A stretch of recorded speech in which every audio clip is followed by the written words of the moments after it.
வெற்றிவேல் வீரவேல் நேற்று வந்து நாங்கள் திருச்செந்தூரில் சாமி கும்பிட வரிசையில் நிற்கும்போது தைப்பூசமாக ஒரு சின்ன பையன் ராஜாலங்கரம் வேடம் அணிந்தான். அவனை பார்த்தோன்னா எல்லா பக்தருமே முருகா முருகான்னு ரொம்ப கத்த ஆரம்பிச்சிட்டாங்க. எங்கள் கூட வந்தாங்க ஒருத்தங்க வந்து அந்த பையனை அப்படியே அழக்கா தூக்கினவுடனே அதோட பயங்கர சத்தம், ஏகப்பட்ட சத்தம் அங்கே பாருங்க நீங்களே.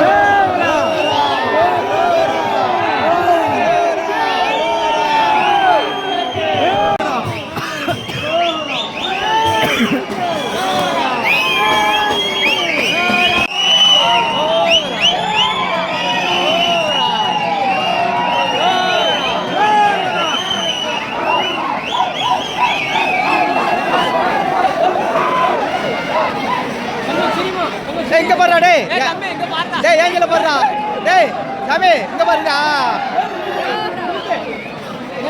நேரா நேரா நேரா இங்க பாரு தம்பி.